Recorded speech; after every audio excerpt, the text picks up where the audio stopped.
Okay, so we're on 1.3 practice problems, starting on page 39. This is 1.3 practice problems, page 39. We're going to start with number 2. Starting with number 2. So I'm going to draw out number 2 for you. We have R all the way to S.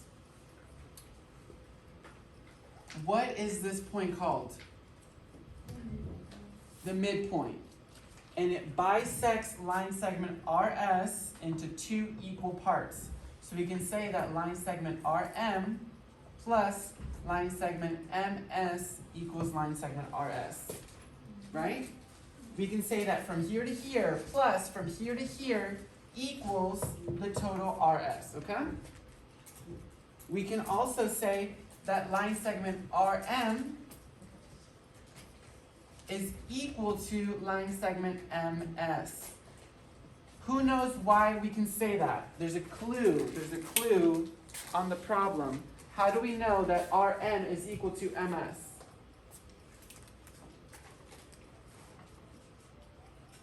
Yeah? Is the midpoint in the middle, that's one too. The midpoint's in the middle, great. It cuts the line. Christian, can you get the door, please? That's the line two, so. Yeah. And there's another thing that gives you a hint, the fact that there's a congruency. Those symbols are for congruency. So the fact that we see those little ticks, did we notice that? Yes. Great. What is the name of the ray that bisects segment RS? Not quite. M what? Yes. So we can see that ray MA or ray MA bisects line segment RS. So there's a lot going on here. We haven't even really solved the problem yet. We're just getting into the nitty-gritty. Now, in geometry, RM is equal to MS. Do we agree with this? In geometry, we don't always say equal to. Sometimes we say congruent. So whenever you see this symbol, it's just a fancy way of saying congruent or equal to. Okay? And then last but not least, the word bisect. What does bi mean? Two. What does sect mean? Separate or cut. So bisect just means cut into 2, and then we add on 2 equal pieces.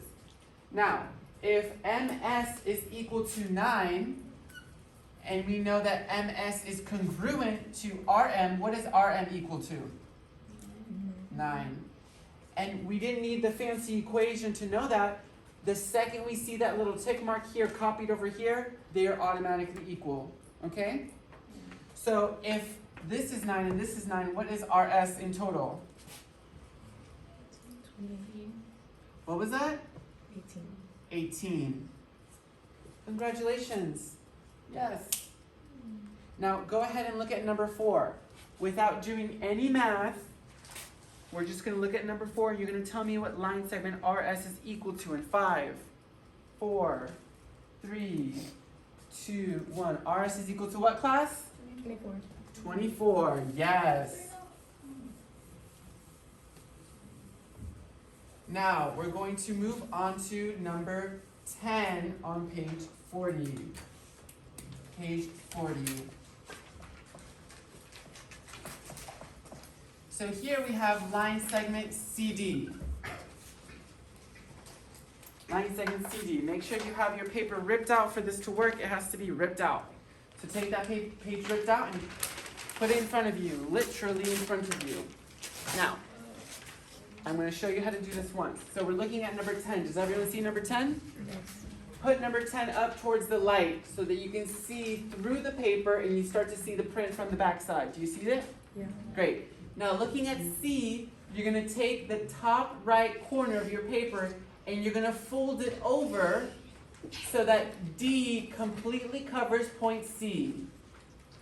Again, using the light, you're going to use it so that point D completely covers point C. Once you do that, you're gonna crease the paper. Crease the paper. Again, looking at C, you're gonna fold in D and then use the light to make sure that D completely covers C. Then you're gonna crease the paper.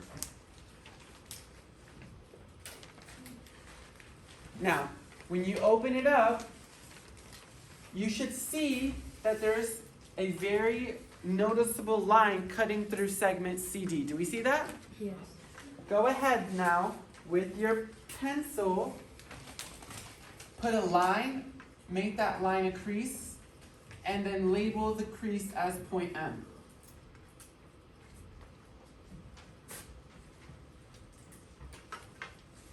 So the purpose of this activity is to understand that line segments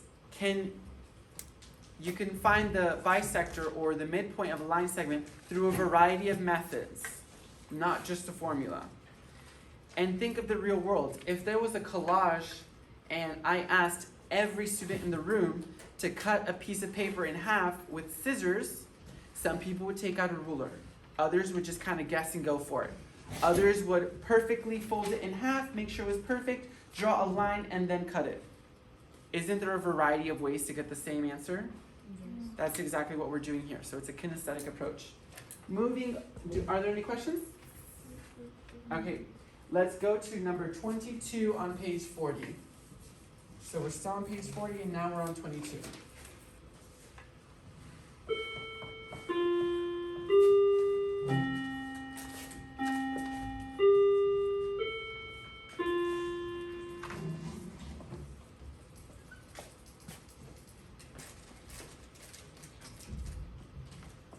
Okay, so it's asking to, Excuse me. yes?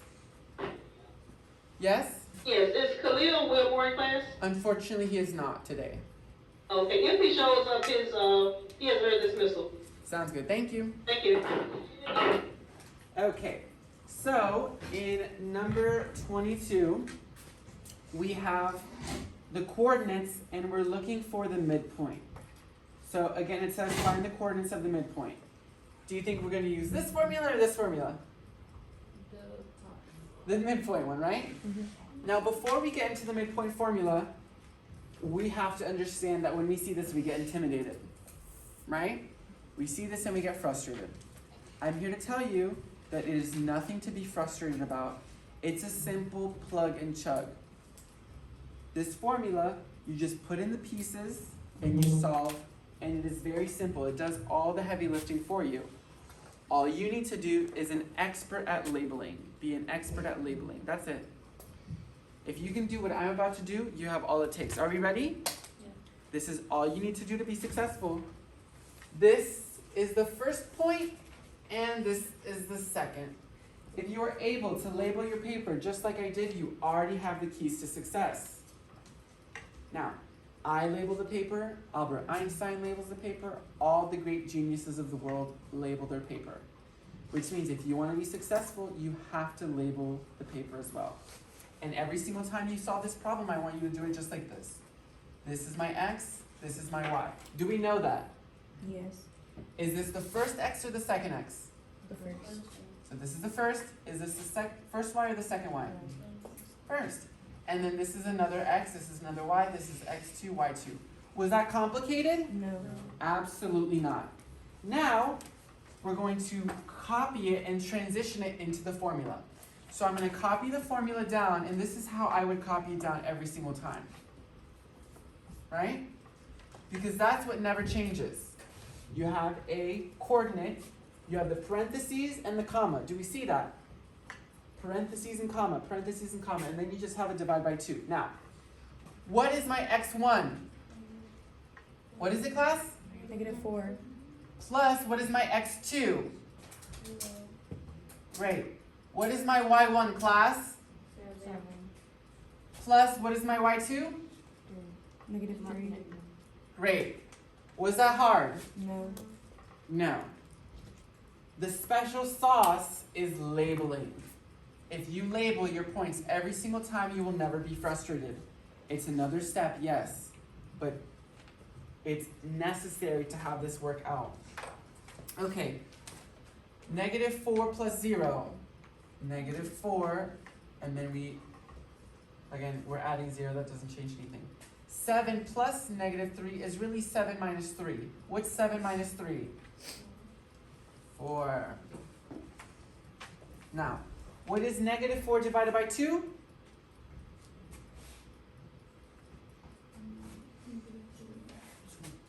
Negative 2.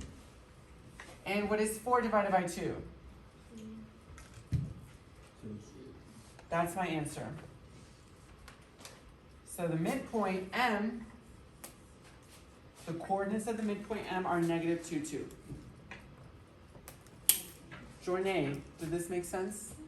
Tristan? Trenton? James? Travel? Ava? Are there any questions? The most essential piece again is what class? Labeling. Labeling. If you label every single time, you will be A-OK all set. Now let's move on to number 34. So go ahead and go to number 34 and copy down the distance formula. Make sure the distance formula is copied down on page 41, number 34.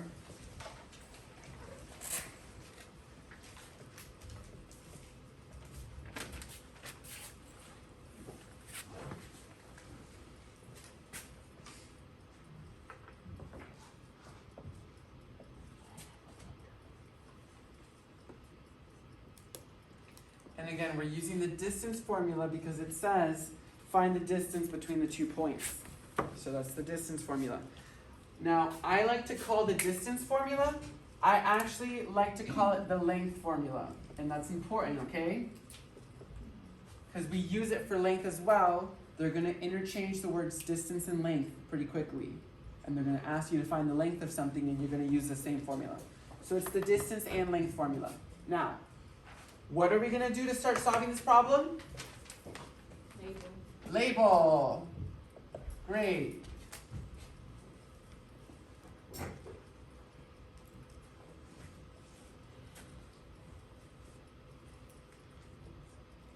That was hard enough. Now I'm about to start plugging and chugging it into my formula. And immediately into starting my formula, I see alien language. What is that? It looks like a cliff. What is going on here? Square root.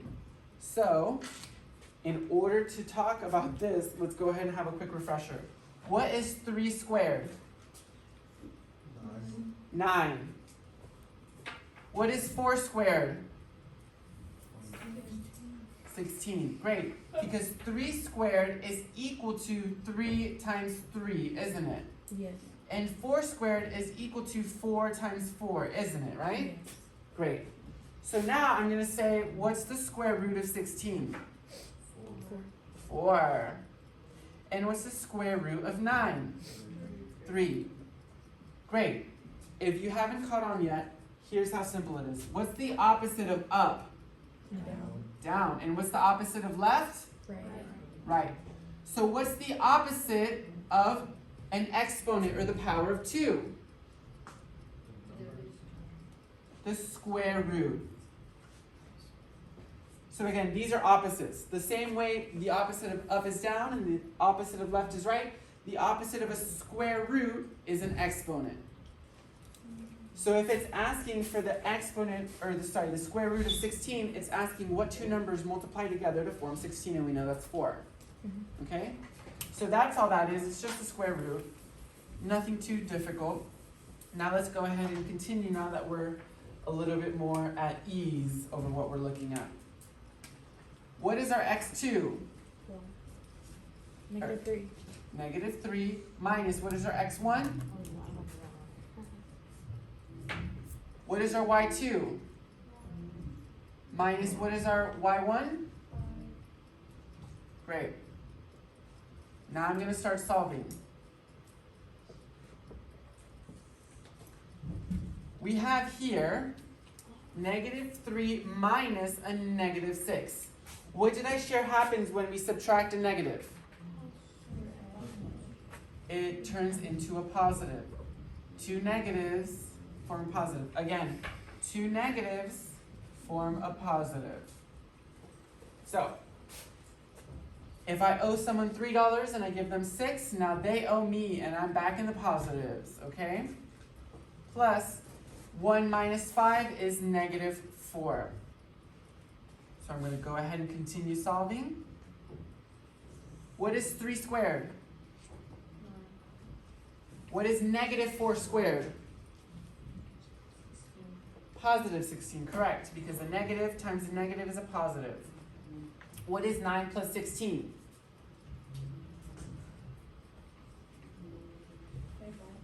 25. And what is the square root of 25? 5. So even though it looked like the most complicated thing in the world, was it really that complicated? No. No. And so now we know that the distance, or the what class? The length of line segment